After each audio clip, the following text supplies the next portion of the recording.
What up, B Squad? It is your boy JB, and we are here today, you guys, with a brand new review, and it is late as hell. I'm so sorry about that. This is House of Villains, you guys. This is season 1, episode 3. This episode is titled Secret Identities, you guys. So before we go ahead and jump into this review, if you guys are watching this video or any other on the channel and you guys aren't subscribed yet, then I'm going to need you guys to do me a solid favor and stop taking me out on this date and having me pay for it at the end of it. You guys know the routine. You can do me that favor by liking the video, subscribing to the channel, turning on your post notifications, and also by sharing the video. And with that out of the way, without further ado, let's discuss House of Villains, shall we? All right, you guys. So this episode, what I will say is, I wonder how long did they film this show? I think they filmed this show, and it had to be a week because, one, these episodes are kind of long. They're hour long, but they're very drawn out. So I'm wondering how long did they film the show for, right? So you guys remember in last week's episode, we ended with the elimination between Jax and Corinne. So the person who got the most votes and is therefore banished is Jax Taylor. I am happy, you guys. I told you guys I don't see it for Jax. Ain't never saw it for Jax. So goodbye to old Jaxie Bud. So after that, Omarosa was talking to Corinne. And, Omarosa's like, although I did put you up and I wanted you gone, I'm happy that you're still here, right? So this is a review. I can tell you guys right now, this review is not going to be like super duper long because the episode was not that much, right?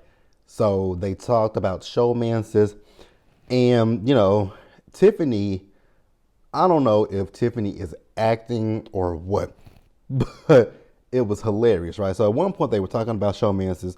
So a lot of people didn't know what a showmance is. Now I can explain to you guys what a showmance is if you guys are unaware. So if you guys watch a little television show called showmances came a thing because of Big Brother. Showmance, bromance. So a showmance is you're not technically trying to be in a relationship with the person, but sometimes showmances do develop into real relationships. It's happened on Big Brother. They have 7 weddings. They have 7 marriages on Big Brother. Most times, a showmance is someone that you get into a showmance with. It's literally what it is. Get into a showmance and you use each other. Not use each other, but you benefit from that because you have that partner that'll protect you, right? And in this case, what would happen with the villain of the week, right? Let's say that Bananas got into a showmance with Corinne or Anfisa, or even vice versa, or say Corinne and Tiffany are in a showmance, right? Because you can have a friendship that's a showmance where you protect each other. So say Corinne wins, villain of the week. She wouldn't nominate Tiffany because Tiffany is part of her, alliance or same showmance, like even with Bananas. Showmance, bromance, they never say they don't have anything for 2 girls. Most times in reality TV competition, unfortunately, the ladies always go after each other. It gets catty every season. I mean, especially with Big Brother, because I've been watching Big Brother since the beginning. And there's always a girls' alliance, but the girls' alliance always fractures because of the girls. So at one point, Corinne was in her room with Tiffany. And she went to go to Bananas' room. And I don't think that Bananas was really talking about Tiffany. I just think Tiffany got in her head that Bananas was talking about her.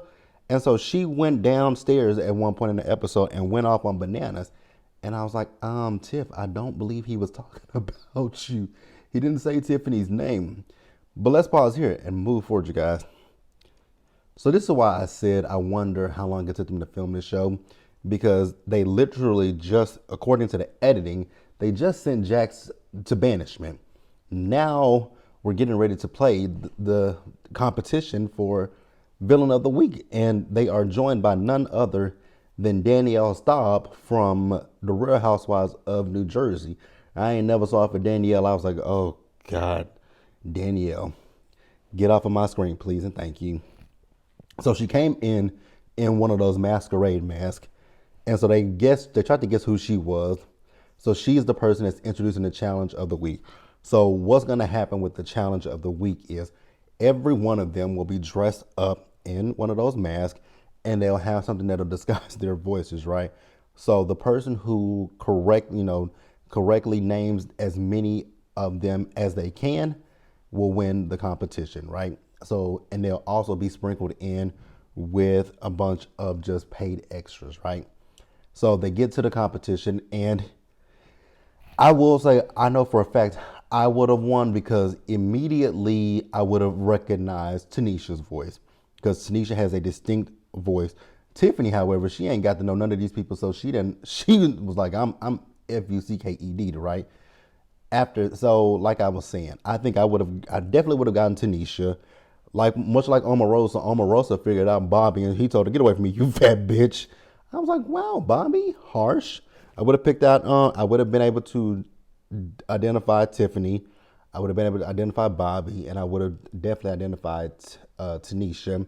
I feel like I would have identified Omarosa because when I was listening to hers, you can like the voices are distorted, but you can still kind of hear them if you know how their voices sound. Shake, I don't necessarily know if I would have gotten Shake. I would have gotten Bananas because you can just hear Bananas. Who else? I don't know. Anfisa and Corinne, since I don't know those two like that, I wouldn't have gotten Anfisa and Corinne because I've never watched 90 Day Fiance like that. Well, I have watched 90. Let me stop lying and say I've never watched it. I have watched 90 Day Fiance, but I don't watch it that avid to know who Anfisa is. And then with Corinne, I ain't never watched The Bachelor. The only time I've ever watched The Bachelor was Trista's season with when she met her husband Ryan, season 2, and they've been together for 23 years, and that tells you how long it's been since I've watched that show. I'm only watching The Golden Bachelor because it was interesting. Speaking of The Golden Bachelor, I know I haven't done the last 2 episodes of it, but I will be back. I will have a review up for you guys sometime tomorrow since there is no Power Book for us this week. So I will do that. But let's pause here, you guys, and move forward.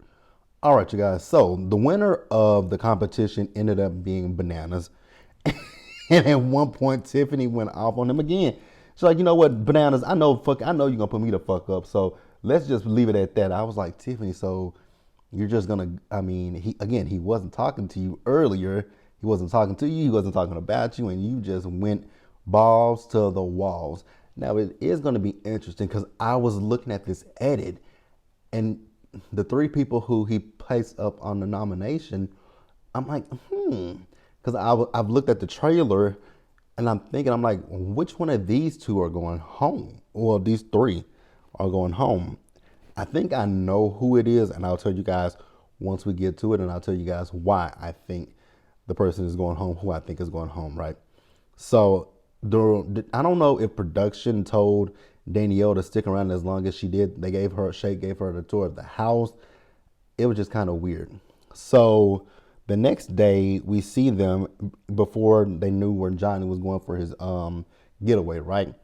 We see Anfisa and we see Corinne, and they're obviously both flirting with him. I was like, y'all are doing everything y'all can to not be nominated by Bananas and using your feminine wiles. I was like, I'm not mad at it, but it is kind of an old trick. But hey, if it works, right?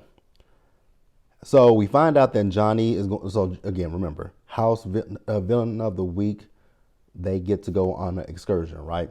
So Johnny ended up picking both Tanisha and Omarosa, and I thought that was a good tactic.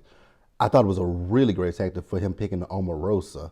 He picked Omarosa so that Omarosa is not in the house, getting in people's ears and talking to people. I was like, oh my God, would I have done that? Absolutely, because you don't want people in the house talking shit and strategizing, and you're not there. So I think that was very great, especially a big person like Omarosa.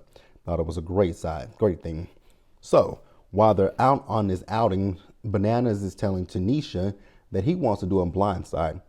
And so if you guys don't know what a blind side is, again, this is kind of coming from, everything is like from Big Brother, and I can put it in terms of Big Brother, right? A blind side is when you put someone up, but you have another target in mind, right? So now for this show and what Johnny did, complete blindside, and I think the blindside is gonna you take people, you catch people off guard. So you'll make your nominations, and you might have one person. So for this show, it's three people, right? So the blindside was you would have one person up there that's just up there basically as like a decoy, right? And then you have two other people. Those are your two targets. So hopefully in the next competition, your decoy will win the competition and take themselves, remove themselves from banishment, and then it'll be down to the two people that you want gone. And now in Big Brother terms, it's called, Big Brother doesn't blindside. Big Brother also does something called, oh God, backdoor, right? Unfortunately, with this show, we can't do a backdoor because a backdoor is where you put one person up and you put another person up, but you have someone in mind the entire time that you want to, want them to feel safe that week. And so you put people up there, and if they take themselves, why am I talking like that? I'm talking about Big Brother. But yeah, you guys. So that's essentially what a blind side is. So let's pause here and wrap up this episode, you guys. All right, you guys. So we got back to the house, and there was a note in Banana's room, and it was basically saying that everybody's gonna flip on him. I was like, interesting. And it looks like a woman's handwriting. What I thought was funny was the fact that everybody was trying to blame Corinne, and Corinne was like, no, it was not me. Who wrote this note? Corinne was flipping out, and I was cracking up at Corinne because I don't think that this show is for Corinne. So Bobby is trying to paint the picture that it is Corinne, or if it's not Corinne, she knows who did it. And honestly, I was like, who could have done this? I know it's not Tiffany because I think Tiffany would have been vocal about doing it. But it could be Tiff. But I also put my money on Bobby. Omarosa wasn't in the house, and neither was Tanisha. So it could be Bobby and Fisa, depending on if Bobby has girly handwriting. Bobby and Fisa, Corinne. And again, like I said, I don't think that is Tiffany. I literally don't think it's Tiffany. I don't believe it's Tiff. So we get to the nomination ceremony, right? And Johnny, New York nominated herself for Johnny, and so the next two he named was Anfisa and Bobby, you guys. So if you guys are so what I said earlier in the review, I actually believe that Bobby's going to be the one to go home because you guys know he's going to have a show. He's going to have a little situation. If you guys watch the trailer, he's going to have a little bit of a situation between Corinne and Anfisa. And I think that, and New York is also going to get into it with Omarosa. So that leads me to believe that Bobby is going to be the one to go home. Let me know what you guys think in the comment section below, you guys. Be sure to subscribe to the channel, turn your post notifications on, share the video, you guys. And until the next time, stay safe, you guys. Please take care of yourselves, wash your hands, wear a mask, be blessed, and I'll see you guys in the next one. Bye, guys. I don't know why I said wear a mask, but hey, you guys, y'all know COVID is still out there, so do what you will. I ain't said wear a mask in almost 2 years now, but yeah, do what y'all do. And I'll catch you guys in the next one. Peace, you guys.